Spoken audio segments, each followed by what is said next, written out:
Hey guys, welcome back to Willie Workshop. If you are new here, we are building the 1953 Chevy truck. If you've been following along, you already know this build doesn't go easy on us. And today is no exception. Let's jump right in. Everything was going great. We got the donor, the whole family got together and worked really hard. We had a plan until... Hey Bob, I want to use the Cadillac frame instead. What? But don't worry, I've got a plan. Maybe.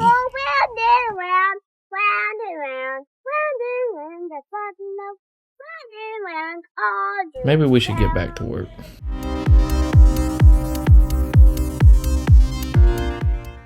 So we're going to disassemble this with the help of our kids. Again, for the second time.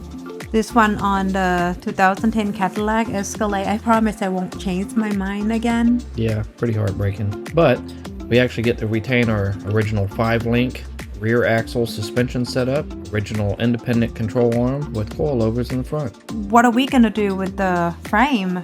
The length is perfect at 116 wheelbase. However, she's a lot wider. Well, we're going to have to narrow this.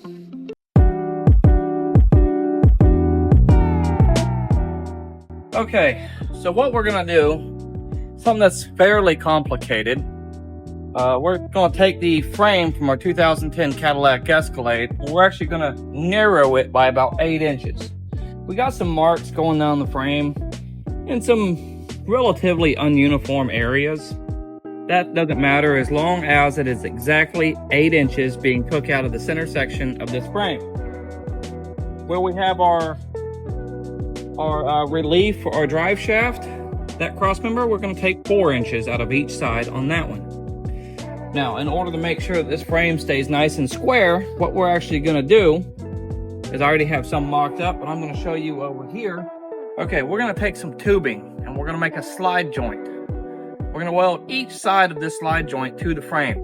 This will keep our frame nice and square and allow us to slide it together evenly without any interference or questions. So we have 2 pieces of tubing. They are very loosely fit. So in order to combat that, we actually took some other flat stock. We just simply slide in the flat stock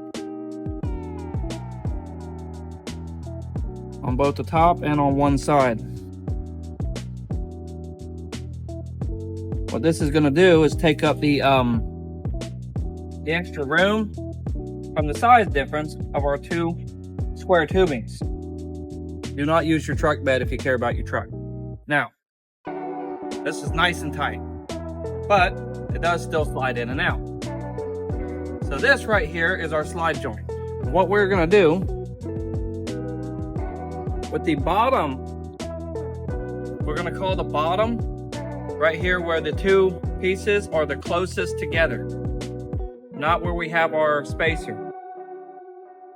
We are going to just simply line this up in a spot like this. We'll take a measurement, make sure she's squared. Okay, now that we have this set in place, I've already done the other 2 slide sections. As you can see, one in the middle and one in the front. Now we just have to weld them in place, that way they don't move. Alright, so we cut a 4-inch and an 8-inch block, that way we could use as a spacer to set up a jig spacer. Right now I'm setting up that top spacer, that way when we slide the frame together, it can only move in 8 inches. So we got the 8-inch block for the spacers on all our slide rods, and we made the 4-inch block for the spacers where we're only taking 4 inches out of each side. We are going to scribe a line in the frame with the grinder. It just makes it easier to follow the line to keep everything nice and straight using a Sawzall. A little primitive, but it's what we have right now. Plasma cutter would be nice, possibly coming soon, but this allows us with a Sawzall to keep our cuts nice and straight. or at least as straight as possible. When cutting a frame, you really want all your cuts very uniform, precise. That way when it goes back together, it's really clean. So once we got done with marking everything out, start cutting, then it was just a process of check with those blocks, make sure that everything is cut the exact amount that we wanted, and we just moved all the way down the frame.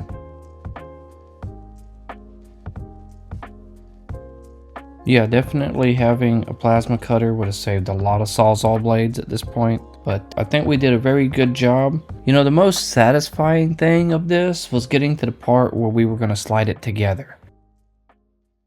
Using ratchet straps on each end, we just very slowly ratchet it together, and it was almost too satisfying where I think that part should have lasted longer just for the satisfaction of it. Not everything mated perfectly together. We had to go back and, you know, clean up some of our cuts, but there wasn't a lot that needed to be done. Because every frame actually settles during its assembly and over time, we did have to go, even with our jig keeping everything straight, have to use clamps to make sure that the pieces of metal were going back together straight. We also used a C-channel on the front with clamps to line it up to make sure that it was just perfectly straight, even. A little bit of a process, but it was definitely well worth it. And everything going back together just like it was minus 8 inches. So right here, there's a lot of adjustment and finagling with these larger pieces to get them to line up right. So we just needed to really take the extra time and just keep working it until everything just meshed together perfectly. Cut a little bit of extra metal out here and there, use clamps, pry bars, screwdrivers, whatever we could to get it to line up before welding it. Once we got it welded, it actually came out very sturdy, very good. Had a couple fires, but nothing major. This was a satisfying part, re-welding this section just because it lined up so perfectly, and it was cut on each side, so it was actually very satisfying to see that go back together so evenly. Not every cut was as perfectly done as this one was. But overall, I think I'm happy with all the results. You know, I'm excited for the next stage of this project. Thank you for watching, everybody. If you found this entertaining, hit that like and subscribe button. Drop a comment to share your thoughts or experience with this kind of project, and don't forget to follow for more. Up next, we are diving into the rear differential, so stay tuned. Go with it.